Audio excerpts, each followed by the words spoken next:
আমার এই উৎসবে বামে বসাবো বসাবো প্রেম রূপরাই কিশোরী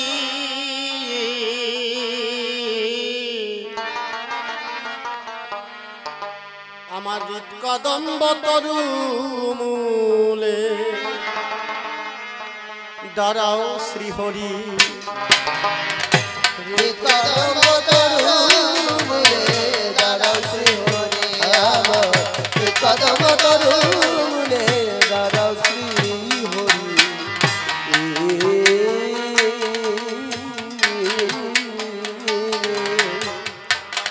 আমার এই উৎসবে বামে বসাবো এই উৎসবে বামে বসাবো প্রেম রূপরাই কিশোরী হৃৎকদম্ব তরু মূলে দাঁড়াও শ্রীহরি হৃৎকদম্ব তরু মূলে দাঁড়াও শ্রীহরি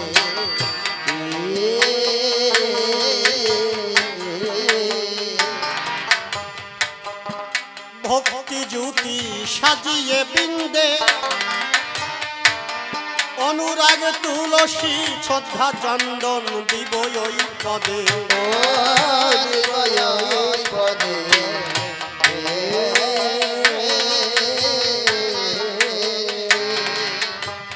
ভক্তি জ্যোতি সাজিয়ে সাজিয়ে বৃন্দে অনুরাগ তুলসী শ্রদ্ধা চন্দন দিব ওই পদে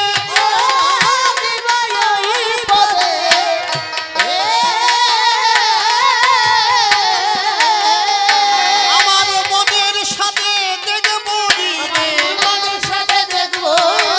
আমার মনের সাথে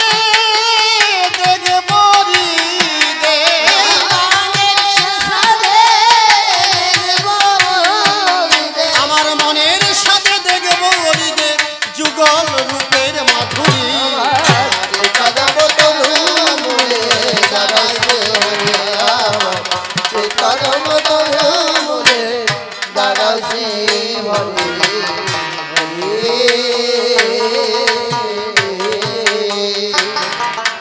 অষ্ট সার্থিক অষ্ট সখী জয় হায় রে ভাবের সামর ডুলাইয়ে বাতাস দিয়ে গায়ে ও বাতাই দিয়ে যায়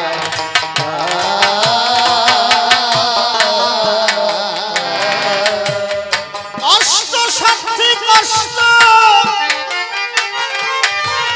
সখী জয়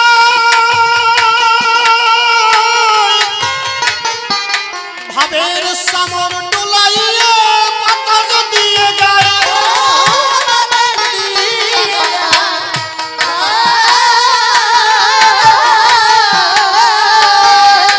ওরে কেহ বিনাশুতের মালা গেথে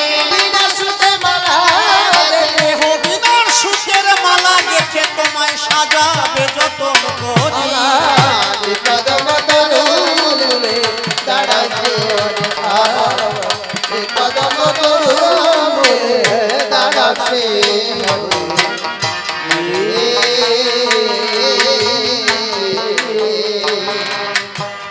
বাসনার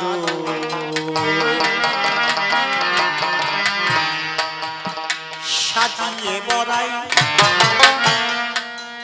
আর সুগল মিলন দেখব বলে আনন্দের সীমা নাই আনন্দের সীমা নাই।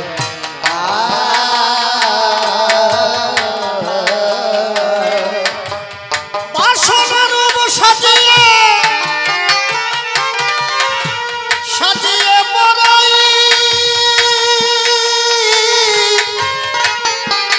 যুগল মিলন দেখব বলে আনন্দের সীমা নাই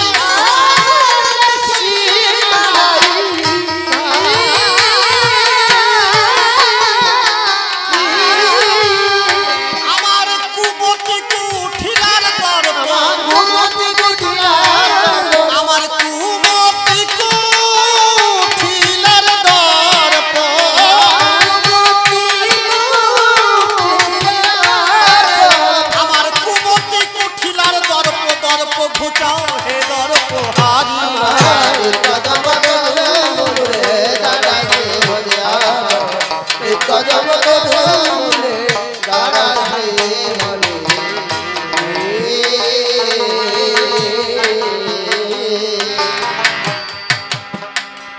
যারা দাঁড়িয়ে আছেন আমি সবাইকে অনুরোধ করব আপনারা বসে পড়বেন। ছোট বাজার এদিক ওদিক লক্ষ্য না করে মায়েরা একটু এদিকে লক্ষ্য করবেন, কারণ কবি গান হরিগুরুচাঁদ ঠাকুরের পরে আলোচনা যদি কেউ একবার মন দিয়ে শোনে দ্বিতীয়বার তারে আর বলতে হয় না। মাস্টার যখন ক্লাসে একটা অঙ্ক বোঝাচ্ছে ছাত্রদের, একটা ছাত্র দিয়ে মন দিয়ে বসতে চেষ্টা করে, পরের বার বোঝানো লাগে। তা হরিগুরুচাঁদ ঠাকুরের আলোচনা আপনারা যদি মন দিয়ে শোনেন আমার মনে হয় এর পরবর্তী বছর আর কবি গান দেওয়ার প্রয়োজন হয় না। তা আমরা আশীর্বাদ করে যাই আপনারা যাতে গাইয়ে যাই শুনে যাবো সেই যাতে ভুলে যান আপনারা, নালি পরের বছর আমাকে বায়না হবে না।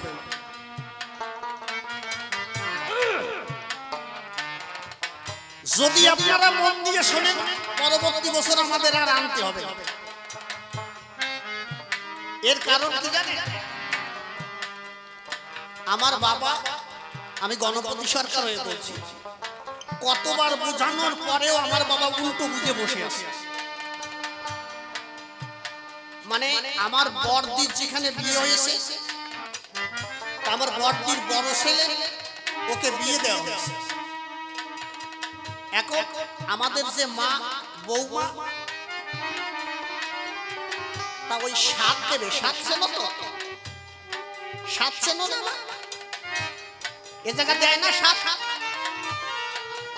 7 মাস হলে 7 দেয় নাকি?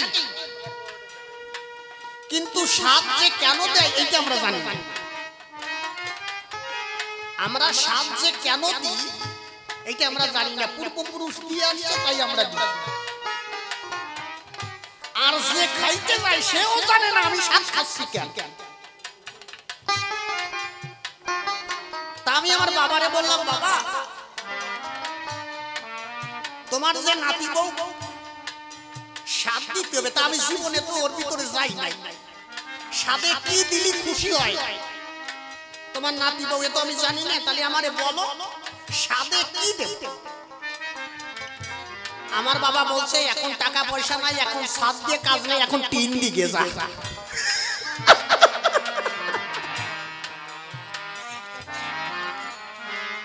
আমারে বলছে এখন 7 দিয়ে কাজ নাই 3 দিকে, মানে ওনারে কিভাবে বুঝলাম আর উনি কি বুঝলো? তা কবি গানটা ঠিক কেমন? এত ভাবে মানুষকে বোঝাতে চেষ্টা করি কিন্তু মানুষ উল্টো বুঝে বলতে থাকে। হরিচাঁদ ঠাকুরের একটা আজ্ঞা যদি কেউ মানে সদা সত্য কথা বলে, একটা মতুয়া দেখান, এই যে একটা বাক্য মানে দেখান,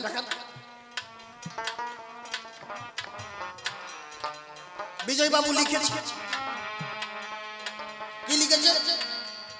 উনি বলছেন কলিযুগে দিতে পারের পথ, উরাকান্দি সহজ সরল মত, পথের পরে হরি নামের রথ। অর্থাৎ উরাকান্দির মতটা নাকি সহজ সরল। কিরকম সহজ সরল? একটু সত্য কথা বলে দেখো অল টাইম। আর শ্রীমৎ অশ্বিনী গোসাই বলেছেন যার চরিত্র পবিত্র হৃদয় সদাই প্রেমানন্দে ভাসে এই মহান সতার হরির অভাব। চরিত্র পবিত্র এই জায়গাটায় ধরতে গেলে কয়জন সাধু টেক পেনে তা বলা যাচ্ছে না। এই জন্য উরাকান্দির মত যতটা সহজ ততটা কঠিন। হরিবোলা সাধুদের ভক্তি অকামনা, এরা তন্ত্র মন্ত্র নাহি মানে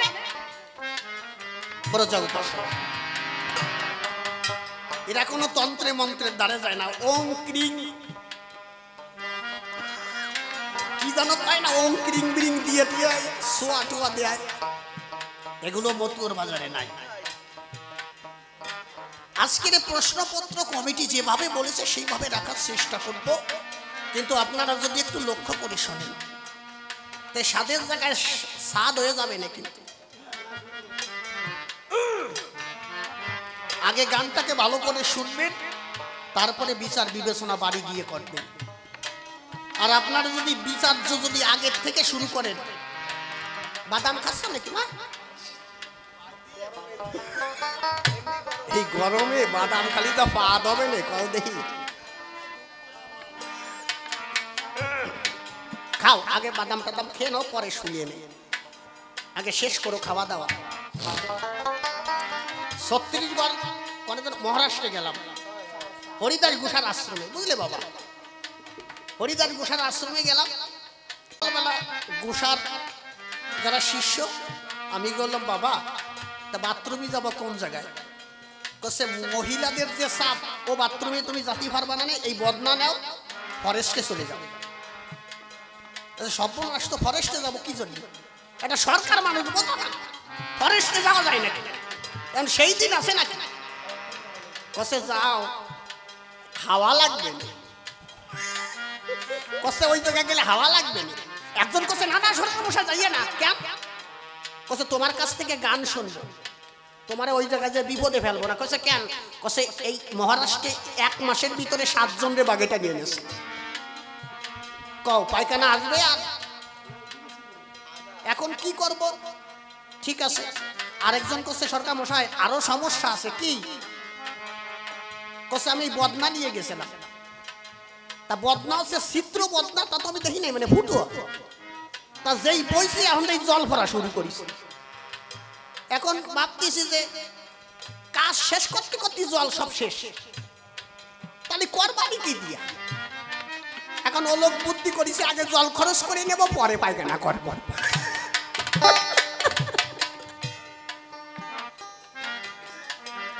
তা আগে যারা বাদাম খাবা খেয়ে নেও, পরে গান শুনবা। কি বাবা, সত্যি কথা।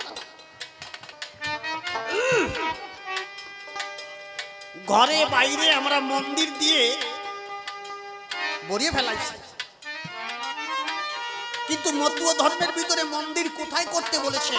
অশ্বিনী গোসাই বললেন আমার হৃদ কদম্ব তরুমূলে দাঁড়াও শ্রীহরি। কোথায় করতে বলছে মন্দির? ঘরে ঘরে হরি মন্দির প্রতিষ্ঠা করো। এখন কি ঘরের ভিতর করতে বলছে, না এই যে মাঠে আপনারা করেছেন এই জায়গা করতে বলছে?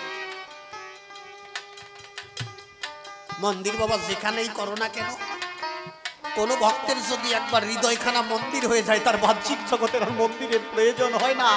তখন সে সদা সর্বদা হরি নামে রতে থাকে। হরি বল, হরি বল, হরি বল।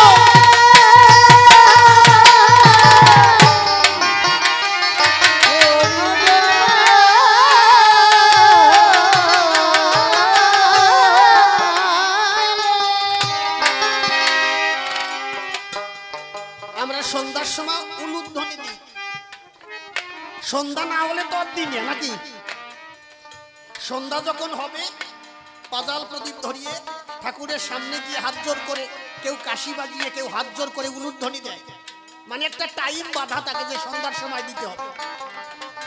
কিন্তু যার হৃদয়খানা একবার হরি মন্দিরে তৈরি করেছে, হৃদয়ে যখন শ্রী হরিকে বসিয়েছে, একটা গান আছে পড়ে দেখবেন, করেছি মহাযজ্ঞের আয়োজন লয়ে যজ্ঞেশ্বরী এসে হরি ক্ষীরোৎসাহী নিরোধ বরণ। এই গানটির ভিতরে লিখেছে কি? উনি লিখেছেন জ্বালিয়ে বিচ্ছেদ হুতাশন, এই দেহ হচ্ছে কাষ্ঠ সম্মিলন। যজ্ঞ করতে গেলে কাষ্ঠের প্রয়োজন না, আগুনের প্রয়োজন। তা উনি বললেন হ্যাঁ, আগুন হচ্ছে জ্বালিয়ে বিচ্ছেদ হুতাশন, অর্থাৎ প্রত্যেকটা মানুষের দেহে যে বিচ্ছেদ আছে। কারণ অশ্বিনী গোসাই বলেছেন রুদ্র আগুন সইতে পারি, ব্রহ্ম আগুন তুচ্ছ করি, কিন্তু বিচ্ছেদ আগুন সইতে নারি। প্রত্যেকটা ভক্তের হৃদয়ে এই বিচ্ছেদ আগুন আছে। অশ্বিনী গোসাই বললেন সেই বিচ্ছেদ আগুন জ্বালাতে হবে। আর কাষ্ঠ, এই দেহটাকে করেছে কাষ্ঠ। জ্বালিয়ে বিচ্ছেদ হুতাশন, এই দেহ কাষ্ঠ সম্মিলন। আমার হৃদয় ঘটে চিত্ত মানে মন, চিত্ত পাটে দিয়েছি আসন। একবার যাকে শ্রীহরি, যার হৃদয় ঘটে একবার স্থাপিত হয়েছে, এই জন্য অশ্বিনী গোসাই একটা গানে বলেছে তার কোনো সকাল সন্ধ্যা থাকে না। আমার পূর্বাহ্ন কি সায়ন্ন সব ঘুচে হলো মধ্যাহ্ন, শ্রীগুরুর কৃপা ধন্য তখন সন্ধ্যাকে বন্ধা করেছি। যদি কেউ গুরুমন্ত্র বীজ নিয়ে, যদি গুরুর আজ্ঞা অনুসারে যদি হরিকে ডাকতে পারে, ডাকতে ডাকতে ডাকতে নাম করতে করতে যখন মানুষ অজপার ঘরে যায়, তখন সত্যি হরির যুগল মিলন, ভক্তের হৃদয়ে বেশি দেখা যায়।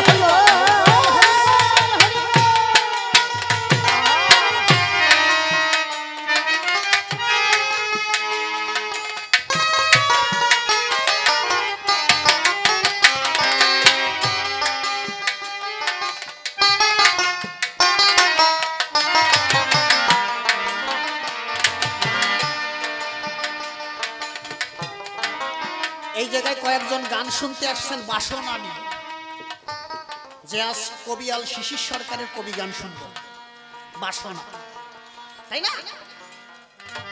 এখন যদি কেউ মনে করে কবি গান শুনবো না, বাদাম খাইয়ে দহা সারিয়ে দেব, এটা হচ্ছে তার মনের বাসনা। এক একজনের এক একটা বাসনা। তোমার বাসনা কি তুমি বাদাম খাবে, তোমার বাসনা কি আমি কবি গান শুনবো, তোমার বাসনা কি কবি গানে গিয়ে আমি চানাচুর বাদাম খাবো। কেউ বলছে আমি গল্প শুনবো, এক একজনের একটা বাসনা। তো শ্রীমৎ অশ্বিনী ঘোষার বাসনা কি? তোমার বাসনা ঘোষার বাসনা এক না। গোসাই বললেন আমারও বাসনা কি? বাসনা রূপ সাজিয়ে বড়াই। বড়াই বুড়ি মানে বৃন্দাবনে যে বড়াই বুড়ি ছিল, এই বড়াই বুড়ির একটা বাসনা ছিল। কি বাসনা? বড়াই বুড়ি চিন্তা করে আমার বাসনা অন্তরে মনে আছে, ভাবো আমি রাধা রানীকে দুইজনকে ডেকে এক জায়গায় করে দূর থেকে এই যুগল মিলন দর্শন করব। এইটা হচ্ছে বড়াই বুড়ির বাসনা। এই জন্য অশ্বিনী গোসাই লিখেছে বাসনা রূপ সাজিয়ে বড়াই, যুগল মিলন দেখবে বলে আনন্দের সীমা নাই। অর্থাৎ বড়াই বুড়ি যুগল মিলন দেখবে, আনন্দের সীমা নাই। এই জন্য কি করেছে বড়াই বুড়ি? কৃষ্ণকে গিয়ে বলছে শোনো, তুমি যে এতক্ষণ দাঁড়িয়ে আছো, আমাকে রাধারানী খবর দিল এখনো নিধুবনে রাধারানী তোমার জন্য দাঁড়িয়ে আছে। মানে মিথ্যে কথা, কিন্তু উদ্দেশ্য কি? ওই দুইজন এক জায়গায়। কৃষ্ণকে যখন বললো রাধারানী দাঁড়িয়ে আছে নিধুবনে, কৃষ্ণ দৌড়ে রাধারানীর কাছে যায়। এদিকে ওই বড়াই বুড়ি দৌড়ে গিয়ে আবার রাধারানী কয়, এ তোর জন্য কৃষ্ণ এখনো বসে রয়েছে, আমারে খবর দিল এখনো তুই যাস নাই, তাড়াতাড়ি যা, নিধুবনে দাঁড়িয়ে আছে ভগবান শ্রীকৃষ্ণ। রাধারানী যখন গোবিন্দের কথা শুনতে পেল, ওই রাধারানী দৌড়ে নিধুবনে গেল। যখন দুইজনকে দুইজন দেখতে পেল, দৌড়ে গিয়ে রাধা কৃষ্ণ দুইজন এক জায়গায় দাঁড়ালো। যখনই এক জায়গায় দাঁড়ালো, দূর থেকে বড়াই বুড়ি ওই যুগল মিলন দর্শন করলো। এইটা হচ্ছে বড়াই বুড়ির বাসনা। তা অশ্বিনী গোসাই বললেন আমারও বাসনা তাই। কিন্তু রাধারানীর বড়াই বুড়ির যে বাসনা, এই বাসনায় জল ঢালার জন্য তৈরি আছে কে? জটিলা কুটিলা। এরা বাধা দেয় যে ওই দুইজন যেন এক জায়গা না হয়। তা অশ্বিনী গোসাই বললেন আমারও বাসনা তাই, যেমন বড়াই বুড়ির বাসনা যুগল মিলন দেখবে রাধা কৃষ্ণ এক জায়গায়, আমারও মনে আছে ভাবো শান্তি হরির যুগল মিলন আমি দেখবো। শান্তি হরি গুরু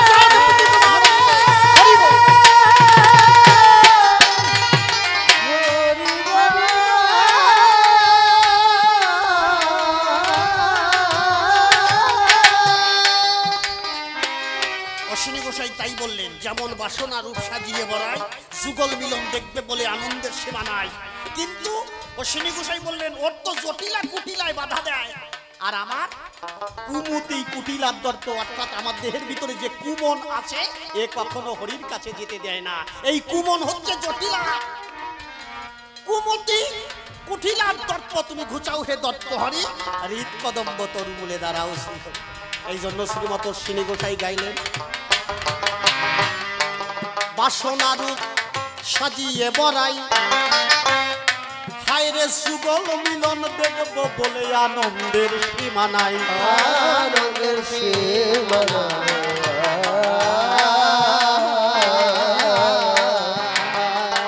আমার কুমতি কুঠিলার দর্প, কুমতি কুঠিলার দর্প, দর্প ঘুচাও হে দর্প হারি, কদম্ব তরুণে দাঁড়াছি হরিয়ালো, কদম্ব তরুণে দাঁড়াছি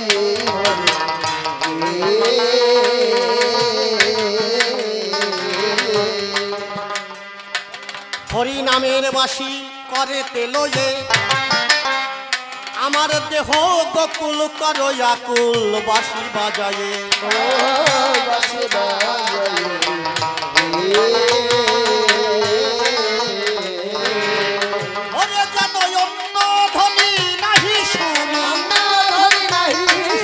যেন অন্য ধ্বনি নাহি শুনি,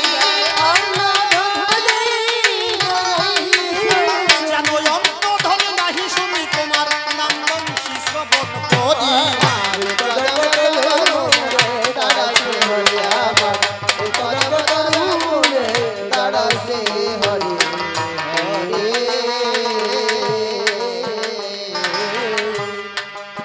প্রেমনুগা মহানন্দ কর আমার শান্তি হরির যুগল মিলন দেখবি কে কে আয়, ও দেখবি কে কে আয়।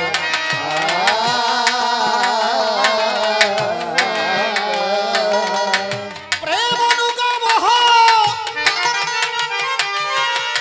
মহানন্দ কর আমার শান্তি হরির যুগল মিলন দেখবি কে কে আয়।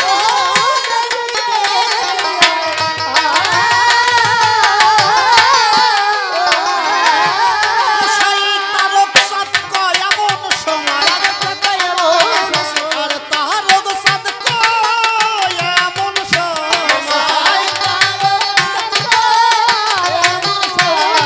গোসাই তারক সাত কয় এমন সময় গোসাই অশ্বিনী অলর ভাবা।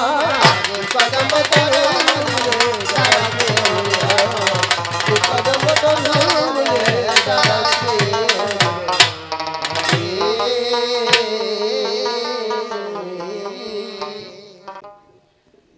জয় জয় জগবন্ধু, তুমি তো দীনজনার বন্ধু মোর পার করিতে কাব্য সিন্ধু হল ধরো নিজের হাতে।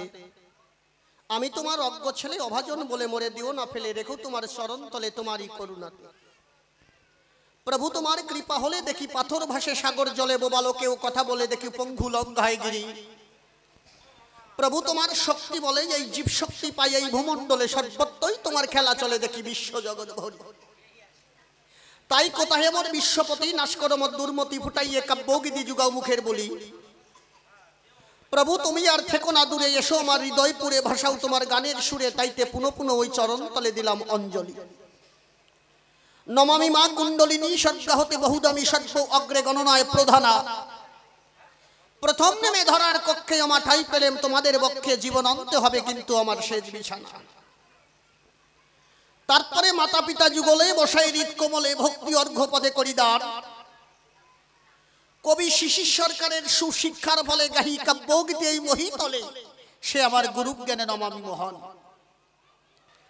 নামটি আমার গণপতি সরকার, এ নামের আর নাই দরকার, কাল্পনিক নাম একটা করিব ধারণ।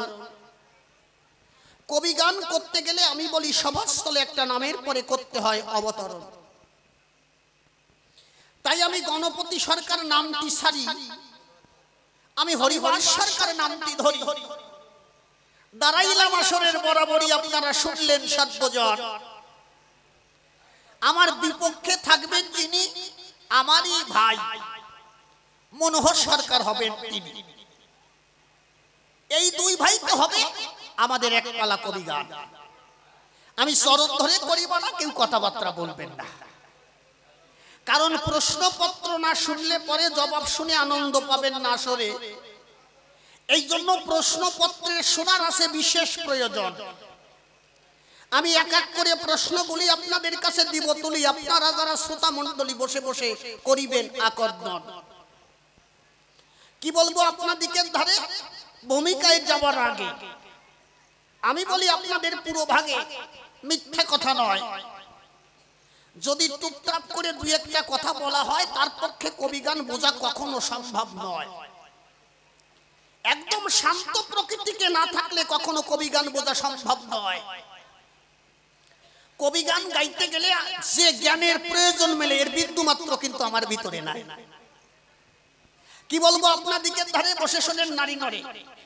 কবিয়াল জগতে যারা কবিগান কবিয়াল যারা হয় এরা প্রকৃত সাধারণ মানুষ নয়। আমি করি বর্ণনা, এদের কিছু আধ্যাত্ম শক্তি না থাকলে কবিয়াল কখনো হতে পারে না। কিন্তু একজন কবিয়াল হতে গেলে যে জ্ঞানের প্রয়োজন বলে আমার কাছে কিন্তু বিন্দু মাত্র নাই। গুরুর আশীর্বাদে দাঁড়িয়ে কবি গান গাই, যা কিছু দিয়েছে আমি গুরুর কাছ থেকেই পাই। ভুল ত্রুটি হলে পরে ক্ষমা ভিক্ষা চাই। কেননা আসরে দাঁড়ালে পরে ঘন্টার পর ঘন্টা কথা পড়লে দুটো একটা কথা যে ভুল হবে না এরকম বলা যায় না, তাই না বাবা? ভুল হতে পারে। যেমন লিখতে লিখতে কোন কবি লিখতে লিখতে এক সময় সে বুঝতে পারে যে আমার এই লেখনীটা ভুল হয়েছে, কিন্তু যখন লিখেছে তখন সে বোঝে নাই। যদি বলেন শ্রীমৎ অশ্বিনী ঘোষাই এক জায়গায় লিখতে গিয়ে নিজেই বললেন আমি ভুল করেছি, অশ্বিনী ঘোষার মতো মানুষ লিখতে গিয়ে উনি বললেন আমি ভুল করেছি। ভুল কোথায়? হরিচাঁদ ঠাকুরের রূপ যখন বর্ণনা করতে গেল শ্রীমৎ অশ্বিনী ঘোষাই, উনি ভাবলেন ঠাকুরের রূপ বর্ণনা না করলে আমার হৃদয়ে শান্তি পাচ্ছি না রে ভাই, এই জন্য রূপ বর্ণনা করতে গিয়ে শ্রীমৎ অশ্বিনী ঘোষাই লিখলেন। কি লিখলেন? হরি তোমারই তুলনা তুমি। আছে না? কোন গুণে কার সঙ্গে তুলনা করিব আমি? আমি তোমার সঙ্গে তুলনা করার মতো কোন বস্তু পৃথিবীতে আজ পর্যন্ত দেখি নাই। অশ্বিনী ঘোষাই বললেন কোন গুণে কার সঙ্গে কিরকম গুণ এমন লোকের ভিতরে আছে বা কোন ব্যক্তির ভিতরে প্রকাশ পায় আমি জীবনে দেখি নাই। কোন গুণে কার সঙ্গে তুলনা করিব আমি? একমাত্র তোমার তুলনা তুমি। কি বলবো আপনাদিকে ধারে উনি প্রকাশ করলেন পৃথিবীর সর্বশ্রেষ্ঠ বস্তু দিয়ে বুঝালেন কি? আমি সোনা সুনি মণি পরশ পাথরও জানি, আমি দেখেছি, কিন্তু তব রূপসনে কিসে বলবো? তুমি গুণময় অন্তকে বাপায় অনন্তময় অন্তর্যামী। উনি বললেন ইন্দ্র চন্দ্র সূর্য তুমি হচ্ছ সবার পূজ্য, তোমারও লাগিয়া সব করি ত্যায্য। কে সব ত্যাগ করে দিল? দেব মৃত্যুঞ্জয় হয়ে নিরাশ্রয় তোমারই আশায় বেড়াই ভূমি, হরি তোমারই তুলনা তুমি। অনাদির আদি তুমি গুণনিধি, বেদ বেদাঙ্গ বিধাতার বিধি, তুমি গুণাকর গুণের সাগর স্থাবর জঙ্গম ভূমি, হরি তোমারই তুলনা তুমি। উনি লিখলেন লক্ষ্মী দাসী জাত ভান্ডারী কুবের অনন্ত গুণময় শিরোমণি শিবের বিপদ ভঞ্জন শ্রীমধুসূদন জগত রঞ্জন জগৎ স্বামী। যখন রূপ বর্ণনা করতে গেলেন তখন মনে পড়লেন শ্রীমৎ তারক ঘোষার কথা যে ঠাকুরের রূপ বর্ণনা করব, লীলা মাধুর্য বর্ণনা করব কি করে? শ্রীমৎ তারক ঘোষাই লিখলেন হরিচাঁদ চরিত্র সুধা হচ্ছে প্রেমের একটা ভান্ডার, এর আদিও নাই এর অন্ত নাই, তাই হইছে কলিতে প্রসাদ। যার আদি অন্ত নাই তার বর্ণনা করে শেষ করা যায়? এই জন্য পরবর্তী গানে শ্রীমৎ অশ্বিনী ঘোষাই লিখলেন তার রূপের কথা গুণের কথা বলা ভুল। শ্রীমৎ অশ্বিনী ঘোষাই বললেন এটা আমার ভুল, তার গুণের কথা বলবো কোথা? চাঁদ সূর্য নয় সমাতুল, ও সে অবতীর্ণ রূপ রাশি রূপ সাগরে নাহি কোল, তার রূপের কথা গুণের কথা বলা ভুল। তাহলে কথা বলতে গেলে যদি ভুল ত্রুটি হয় আপনারা কিন্তু ক্ষমা সুন্দর দৃষ্টিতে দেখবেন। বোঝা যাচ্ছে আমার কথা? খালি আমাদের ভুল হয় নাকি, সরকারি অফিসেও বর্তমান ভুল হচ্ছে। যারা একেবারে ইন্টারভিউ দিয়ে একেবারে লেখাপড়া করে পাশ করে একেবারে চাকরিতে যারা বসে, চাকরিতে তো আমাদের মতো লোক যাইয়ে বসতে পারে না, আগে ভালো করে পড়ালেখা করতে হবে, বিএ পাস করতে হবে, গ্রাজুয়েশন কমপ্লিট করতে হবে, এরপরে তুমি ভাইবা দিতে যাবা, চাকরির পরীক্ষা দেবা, যদি পাস করো মানে যদি ওই চেয়ারে বসার যোগ্যতা হয় তাহলে তোমার বসাবো। সত্যি কথা কি না? সেই যোগ্যতা সম্পূর্ণ যখন চেয়ারে বসে, সেই চেয়ারে বসেও ভুল করে। যদি বলেন কেমন? বর্তমান আধার কার্ড প্যান কার্ড রেশন কার্ডে দেইছ, হ্যাঁ আধার কার্ডে কেন না নিজের নাম তুই তালই মশার নাম ঢুকে গেল। সত্যি কথা কি না? আমি কিন্তু মিথ্যা কথা বলছি না রে বাবা। এক 80 বছরের বুড়ো ছিল, আপনাদের কাছে বলা বলো 80 বছর বয়স, উনি এক সরকারি অফিসে গিয়ে দিল দর্শন। অফিসে যাবার পরে দেখতে পায় বুড়োর কপাল মন্দ, গিয়ে দেখে সরকারি অফিস বন্ধ, কিন্তু জালনা খোলা নয়। জালনার ভিতর দিয়ে যখন তাকানো হলো দেখতে পেল জালনার ভিতরে একজন মহিলা বসে রয়। তখন বুড়ো এই পাশ থেকে করছে, ও মামনি, তা দরজা বন্ধ করে জালনা খোলা রাখছো কিসের দায়? ওই মামনি ভিতর থেকে ডাক দিয়ে কয় এই অফিসে প্রচন্ড চাপ হয়, দরজা দিয়ে সামলানো যায় না, জালনার ব্যবস্থা করেছি এই সময়, তোমার কি সমস্যা আগে তাই কও। বুড়ো সবার সামনে ছিল, বুড়ো ডাক দিয়ে কোনো সমস্যা না হলে এই জায়গায় আইছি নাকি, কি সমস্যা? বুড়ো করছে আমার এই সুতির নাইটি দিয়ে ঠিক করে দাও। কও এত সময় বকাইয়া যদি এই কথা কয় তাহলে ওই মহিলা কিরকম রাগ হয়। কচ্ছে আমার এই সুতির নাইটি দিয়ে ঠিক করে দাও। ওই বিটি কচ্ছে এটা নাইটি ঠিক করার জায়গা না, কোন জায়গায় আছে? হ্যাঁ, বুড়ো কচ্ছে তো এটা নাইটি ঠিক করার জায়গা না, মানে কচ্ছে এটা হচ্ছে সরকারি অফিস, এটা হচ্ছে আধার কার্ডের কানেকশনের অফিস, কোন জায়গা নাইটি নিয়ে আইছো? কচ্ছে আধার কার্ডের কানেকশনের অফিস হলে ঠিক জায়গায় আইছি। কচ্ছে তার মানে? বুড়ো কচ্ছে আমার নাম হচ্ছে সুধীর মাইটি, আধার কার্ডে আইছে সুতির নাইটি। ওই বুড়োর নাম হচ্ছে সুধীর মাইটি, আধার কার্ডে আইছে সুতির নাইটি। কইছে না তালি ঠিক জায়গায় আইছে। এই জন্য চরণ ধরে করি মানা। সরকারি অফিসে ভুল হয় কিনা আমাদেরও হতে পারে, চরণ ধরে করি মানা। সেই ভুল ক্ষমা সুন্দর দৃষ্টিতে দেখে রেখে দেবেন আপনাদের চরণের পরে। এবার আস্তে আস্তে ভূমিকার ভিতরে যায়। আমরা দুটো ভাই, আমি এবার গণপতি সরকার নাম পরিহার করে আমি হরিবার সরকারের নাম করিলাম ধারণ। আমরা দুটো ভাই কবিগান শিক্ষা করবার জন্য, তখন আমরা কবিগান শিক্ষা করি নাই। এখন মনে ভাবলাম তাই কোন জায়গায় গেলে ভালো একজন গুরু ধরে কবিগান শিক্ষা করতে পাই। কি বলবো আপনাদিকে ধারে দুটো ভাই যুক্তি করলাম যে এমন একজন গুরু ধর্ম, সেই গুরু হবে শাস্ত্রে পারদর্শী এবং তিনি হবেন একজন গোসাই বা সাধু। এমন একজন গুরু আমাদের ধরতে হবে। কি বলবো আপনাদিকে ধারে খুঁজতে খুঁজতে খুঁজতে খুঁজতে আমরা সন্ধান পেলাম জয়পুরে।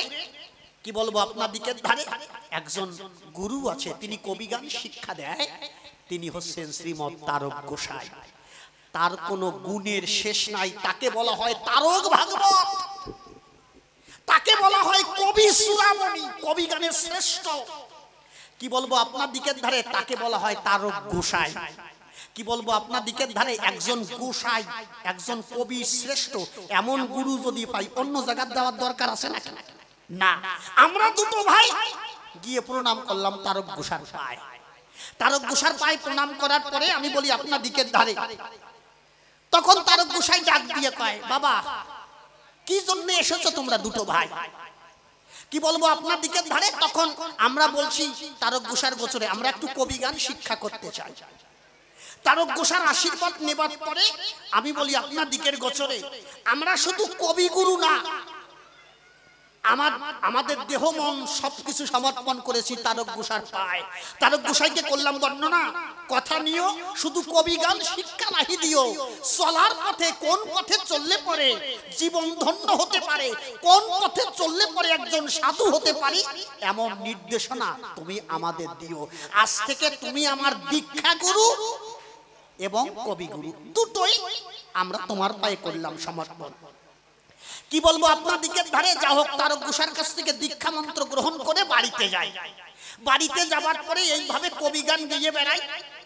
হঠাৎ করে একদিন আমি ওই মনোহর সরকারের বাড়ি, মানে আমি হরিবার সরকার গিয়ে দিলাম দর্শন। আমি যাবার পরে দেখতে পাই একটা লেংটি পরে একটা পাগল বসে আছে। আমি আবার একটু পাগল টাগল বেশি ভয় পাই, দেখলে দাঁড়ে যাই না, ভাবি যে কিন্তু ভাষে আবার একখান দাও আসো বেকি দাও।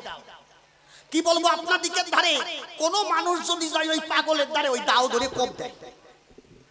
আমি ভাবলাম এ কোন কি আসে, রাত্রে মনে হয় এই বাড়ি এসে উঠিছে নাকি নাকি।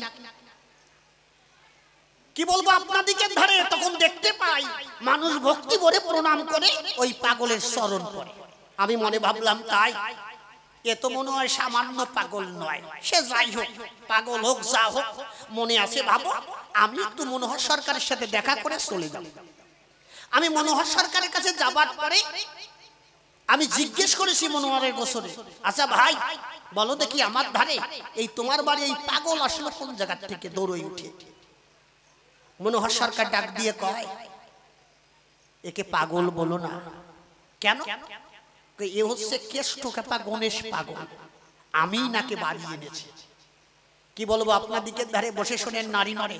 আমি ভাবলাম এই পাগল বাড়ি আনছো কেন? বলছে জানো না এ সামান্য পাগল নয়, মনে আছে বাবু আমারও জীবন যৌবন এই পাগলের স্মরণে সমর্পণ করব। এই কথা যখন কইছে তখন আমার একটু রাগ হয়েছে। কি বলবো আপনার দিকের ধারে এখান থেকে আমি প্রশ্ন করব শুরু, আপনারা শুনবেন জ্ঞানী আর গুরু। আমাদের প্রথম গুরুকে আমাদের প্রথম গুরু হচ্ছে শ্রীমৎ তারক গোসাই, আমার দুটো ভাই। সত্যি কথা তো, শ্রীমৎ তারক গোসাই। আর শ্রীমৎ তারক গোসার মতো গুরু যার সহায় থাকে, তার অন্য কিছুর প্রয়োজন আছে নাকি বাবা? আছে নাকি? তাই কও। শ্রীমৎ তারক গোসার মতো গুরু যার সহায় থাকে, তার কিন্তু অন্য কাউকে বাড়ি আনার কোনো প্রয়োজন হয় না। যদি বাড়ি আনা প্রয়োজন হয় তাহলে অন্য গুরুকে অপমান করা হয়। কারণ কি এমন তারক গোসাই দিতে পারে নাই তোমারে, সেই জিনিসটুকু দেবে গণেশ পাগল তোমারে। বলতে পারো? আমি ছোট্ট করে একটু বোঝাতে চাই। যেমন আপনাদের এই চান্দা এলাকায় একজন এমএলএ আছে, আপনার যদি কোনো সমস্যা হয়, অসুবিধা হয়, এই এমএলএ এর কাছে যাবেন। সত্যি কথা তো, আপনার এলাকার যে এমএলএ, তারে আনার পরে আপনার সমস্যা সমাধান করবে। আচ্ছা, আপনি যদি আপনার এলাকার এমএলএ না আনে যদি অন্য এলাকার এমএলএ আনেন, তাহলে নিজের এলাকার এমএলএ রাগ হবে না? সত্যি কথা কিনা? তাই রাগ হবে তো। আমি করি বর্ণনা, নিজের এলাকার এমএলএ রেখে অন্য এলাকার এমএলএ যেমন আনা যায় না, এই জন্য একবার জীবন যৌবন কোন গুরুর পায়ে সমর্পণ করলে অন্য কোন গুরুকে বাড়ি আনার দরকার হয় না। এই জন্য তোমার কাছে আমার প্রথম প্রশ্ন ভাই, আমি তোমার কাছে জানতে চাই, তারক গোসার মতো গুরু জগৎ সংসারে নাই। শ্রীমৎ তারক গোসাই যে কতটা গুরুত্ব এর প্রমাণ দিয়েছে শ্রীমৎ অশ্বিনী গোসাই। একটা গানে লিখেছে, কি লিখেছে? শ্রীমৎ অশ্বিনী গোসাই লিখেছে, যার নাম নিলে হয় সমন দমন, নামটি তাহার তারক ব্রহ্ম রসের ছোড়া। অর্থাৎ তারক গোসার শুধু নাম স্মরণ করলে তার সমন দমন দূরে যায়। এমন গুরুদেব থাকতে ঘরে আমি জানতে চাই তোমার গোচরে পুনরায় আবার গণেশ পাগলকে আনলে কেন ঘরে? এইটাই আমি তোমার কাছে জানতে চাই। বাবা বুঝতে পারছেন আপনারা? তারক গোসার মতো গুরু সংসারে থাকতে আমি জানতে চাই তোমার গোচরে তারক গোসাই কি এমন দিতে পারে নাই যেটা দিতে গণেশ পাগলকে ধরে এনেছো ঘরে? এইটাই আমি তোমার কাছে জানতে চাই। আপনারা বুঝতে পারছেন না? একদম পরিষ্কার কথা, কোনো ঝামেলা নাই। কারণ কি ঝামেলা কথা আজকে কব না, পরিষ্কার পরিষ্কার কথা বলবো। আর মারা যদি বোঝে তাহলে তোমার কোনো সমস্যা নাই। মা বুঝিস? হ্যাঁ, আপনারা যদি বোঝেন তাহলে আর কোনো সমস্যা নাই। কারণ বর্তমান মাতৃশক্তির যে একটা জোর, এই জোর অন্য কোনো জায়গায় নাই। যদি স্বামীও মানে স্টেট ব্যাংকের ম্যানেজার হয় বা পুলিশ দারোগা হয়, বাড়ি আসলে পয়সাগুলো দিয়েছি তো এ ভর্তি হয়, কোনো ওই জায়গায় জোর খাটবে না। কি সত্যি কথা না বাবা? ওই জায়গায় কোনো, কারণ মা যদি সন্তুষ্ট থাকে, মা লক্ষ্মী যদি সন্তুষ্ট থাকে তাহলে সংসার সন্তুষ্ট। আর মা লক্ষ্মী যদি সন্তুষ্ট না থাকে, আগেরকার দিনের কথা বাদ দাও, আগেরকার দিনের মায়েরা চুপচাপ করে থাকতো, কিছু বলতো না। আর এখন সেই যুগ এখন আর নাই। সত্যি কথা না? এখন আগে ছিল রাজ রাজার যুগ, রাজারা এক জায়গায় রাজত্ব করত, এক জায়গায় রাজা হতো। এখন আর ওই রকম সিস্টেম নাই। তাই এক দেশের এক রাজা পেয়েছে অনেক মজা, রাজাকে ডাক দিয়ে কয়, শোনো রাজা, তুমি তো জানো না এই বর্তমান সময়ে রাজ্যের ভিতরে কোনো পুরুষের হাতে সংসার নাই। রাজা কয়, কয় কি পুরুষের হাতে সংসার নাই? মানে পুরুষ তো রোজগার করে সংসারে আনে ঘরে, তাহলে পুরুষের হাতে নাই কেন? আচ্ছা তুমি টেস্ট করে দেখো, সব নারীর হাতে সংসার চলে গেছে। এখন রাজা মশাই সকালবেলা একটা ঘোষণা করে দিল যে শোনো, কালকে আমার রাজ্যের ভিতরে যে সংসার মেয়েদের কথাই চলে তারাও আসবা, আর যে সংসার পুরুষের কথাই চলে তারাও আসবা, কিন্তু আলাদা আলাদা জিনিস দেব। যে সংসার মেয়েদের কথাই চলে তাদের জন্য একটা আপেল রেখেছি, আর যে সংসার ছেলেদের কথাই চলে অর্থাৎ পুরুষের কথাই চলে তাদের জন্য একটা ঘোড়া। এক পাশে ঘোড়া বাঁধিয়েছে, আরেক পাশে আপেলের গাদি দিয়েছে। এখন সকালবেলাতে প্রজারা আসতেছে, কিন্তু কেউ আর ঘোড়া নেয় না, সবাই আপেল নিয়ে বাড়ি যাচ্ছে। রাজা মশাই দেখে কি আপেল শেষ হয়ে যাচ্ছে, কিন্তু একটা ঘোড়া কেউ নেয় না। কারণ বুঝতে পারিছে যে এখন আর ছেলেদের হাতে কোনো সংসার নাই। এখন রাজা মাথায় হাত দিয়ে বলছে যে এই কবেতে শুরু হলো, সন্ধে পর্যন্ত নিয়ে গেছেন। রাজা ভাবছে অন্তত যদি একজন যদি একটা ঘোড়া নেয় তত তোমার মান সম্মান থাকতো। একটা লোক নাই যার কথায় সংসার চলে, এমন বিটা মানুষ নাই। এর ভিতরে হঠাৎ করে একজন পালোয়ান এসেছে, গায়ে পায়ে মাংস আছে। পালোয়ান এসে করছে, রাজা মশাই মাথা নিচের মধ্যে সেখানে একটু উপরের দিক তাকান, আমার দিক তাকান। কসে না তুমি আপেল নিয়ে চলে যাও। কসে না না আমি আপেল নিতে আসি নাই, আমার দিকে তাকান। রাজা মশাই যখন তাকালো দেখতে পেল রাজ্যের পালোয়ান এলো। এখন কসে আমি আপনার আপেল নিতে আসি নাই, আমাকে একটা ঘোড়া দেন, কারণ আমার সংসার আমাকে দেখে ঠিক পান না, আমিও সি পালোয়ান, আমারে দিয়ে গেল আমার বউ ভয়তে কোন দিক দৌড় দেয় তা ঠিক নাই। আমি বাড়ি যাওয়ার সাথে সাথে আমি যা বলি আমার সংসারে তাই চলে, আমার একটা ঘোড়া দেন। রাজা মশাই খুশি হইয়া মনে করে বিবেচনা যাক একটা অন্তত মানুষ পালাম যার কথায় সংসার চলে, একটা বিটা মানুষ পালাম, এই ওরে সব থেকে ভালো ঘোড়াটা দিয়ে দাও। আরে কালো রঙের সব থেকে যে ভালো ঘোড়াটা তেজি ঘোড়া, ওই ঘোড়াটা পালোয়ানকে দিয়ে দিল, এই যা বাড়ি যা। ওই কালো ঘোড়া নিয়ে যখন বাড়ি গেল ঘন্টা খানেক পরে ওই পালোয়ান ঘোড়া নিয়ে আবার ফেরত আসলো। এখন রাজা মশাই কয় এই ঘোড়া নিয়ে ফেরত আইছিস কেন, কি ব্যাপার?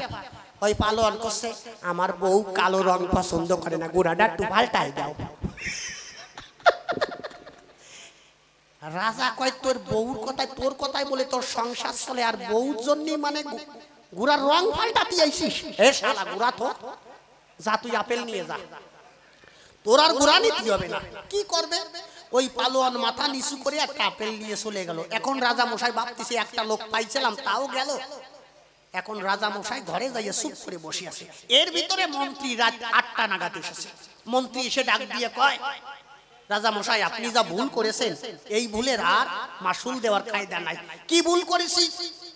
বলছে আপনি এই আপেলের জায়গায় যদি 5 কেজি করে চাল রাখতেন, অন্তত এক একটা প্রজা এসেছিল আপেল না নিয়ে যদি 5 কেজি চাল নিত অন্তত একদিন খেয়ে ওরা বাঁচতে পারত। কিন্তু একটা করে আপেল দেন, এই আপেলটা নিয়ে বউরি দেবে না, সলরে দেবে না, মাইয়েরে দেবে না, বাবারে দেবে, ওই আপেল নিয়ে তো মারামারি হবে। আপনি যদি 5 কেজি চাল দিতেন অন্তত একদিন প্রজারা খেয়ে বাঁচতে পারত। আমি রাজা মশাই কয় আমি তো চালই দেওয়ার কথা কইছিলাম, তোমার রানী শুনলো না, তোমার রানী আপেল না দিয়ে ছাড়বে না। মন্ত্রী করছে রাজা মশাই তাহলে আপনি একটা আপেল ধরেন। রাজারে যে আপেল ধরাইছে রাজা বুঝতে পারিছে সর্বনাশ, তো আপেল তো আমারে ধরালো। এখন মন্ত্রী করছে তুমি এই কথা সকালবেলা বলতে, এখন রাত্রি বলার জন্য আইসো কি জন্য? সকালবেলা রাত সবাই বলতে পারতে। মন্ত্রী করছে আমি তো সকালবেলা আসবো, তা উনি শুনলো না, উনি এখনই পাঠাই দিল, কয় তুমি যার সময় একটা আপেল নিয়ে যাইও। এই জন্য চরণ ধরে করি মানা, মাতৃশক্তির উপরে কোনো শক্তি থাকে না। আমি প্রথম প্রশ্ন তোমাকে করলাম দান, তুমি এসে দিও তার সমাধান। তারক গোসার মতো গুরু সংসারে থাকতে আবার কেন গণেশ পাগলকে এনেছো ঘরে, এইটাই তোমার কাছে আমি জানতে চাই। এই প্রথম প্রশ্ন করলাম তাকে, আপনারা শুনলেন নারী নড়ে। এবার দ্বিতীয় প্রশ্নের করব দান।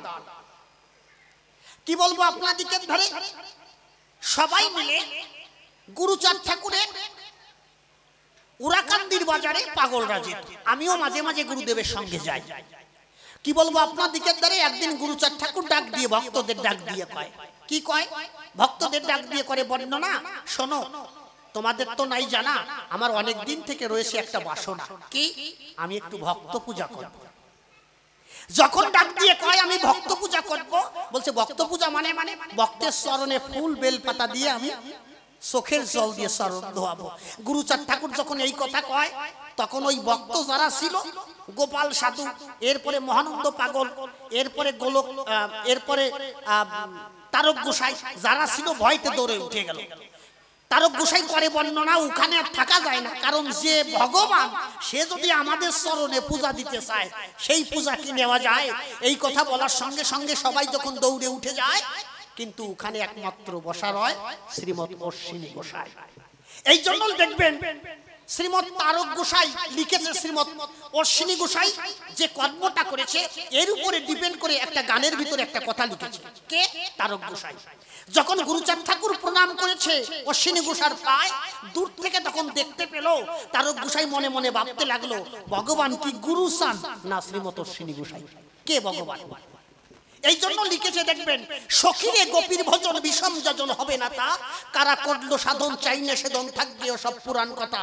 এই গানের ভিতরে পরিষ্কার লেখা আছে, শেষ কলিতে কি লেখা আছে? সে মানুষ কোন মানুষে স্বরূপে আছে মিশে, সেই মানুষ কি তারক অশ্বিনী ঘোষার ভিতরে না গুরুচাঁদের ভিতরে? এই জন্য বলেছে সে মানুষ কোন মানুষে স্বরূপে আসে মিশে, তারক তার পায়ে না দিছে সে রূপ কোথা? তারক খুঁজে পাচ্ছে না, সেই মানুষ কি অশ্বিনীর ভিতরে না সেই মানুষ গুরুচাঁদের ভিতরে?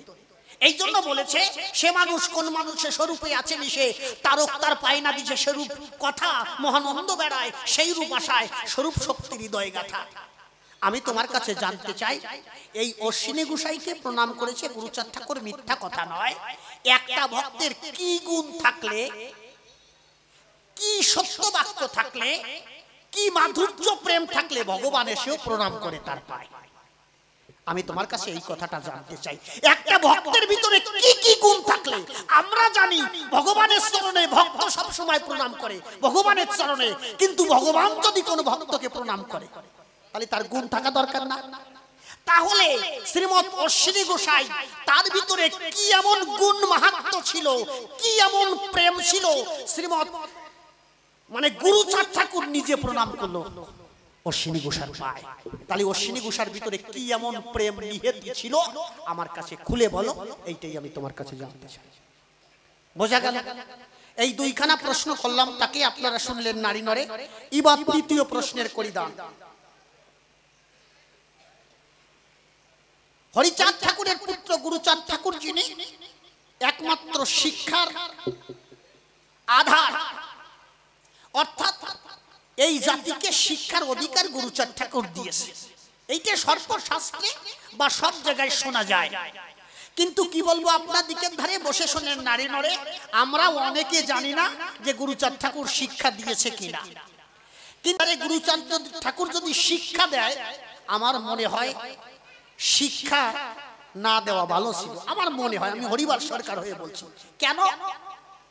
দেখেন, শিক্ষার জন্য বর্তমান শিক্ষার জন্য কি হচ্ছে, এই শিক্ষার জন্য বর্তমান এই শিক্ষিত সমাজ যারা আছে, বর্তমান যেটাকে বলে বৃদ্ধাশ্রম, বৃদ্ধাশ্রমে যে মায়েরা আছে, যে বাবারা আছে, এর উপরে আছে শিক্ষিত যারা, এরা আছে শীর্ষস্থানে। কারণ এরা হচ্ছে পিতামাতাকে প্রায় বৃদ্ধাশ্রমে দেয়। এই চোর ডাকাত গুন্ড বদমাই যাই হোক না কেন, দেখবা উপরে সব শিক্ষিত মানুষ যারা। একমাত্র শিক্ষার জন্য এই জগৎটা নষ্ট হয়ে গেছে। কিন্তু আমি জানতে চাই তোমার গোচরে, গুরুচাঁদ ঠাকুর কেন এই জাতিকে শিক্ষার ব্যবস্থা করলো জগৎ সংসারে? এই শিক্ষা পেয়ে মানুষ কি এমন উন্নত হয়েছে জগৎ সংসারে, এইটাই আমি তোমার কাছে জানতে চাই। এই তিনটে প্রশ্ন করলাম তোমারে, আর বেশি করব না, কারণ এই তিনটে প্রশ্নই সারাতে পারবে না। জড়াই করাই না ভেনে, তাই কোন দিক দিয়ে যাবে না, এমনি ছোট মানুষ তো আমার ভাই। আমি তিনখানা প্রশ্ন করলাম, দান ধরে ধরে এসে দিয়ে সমাধান। এবার সুর ছন্দ ধরে টান গাই আরেকখানি গান, দেখি তারপরে কোন কথা কয়।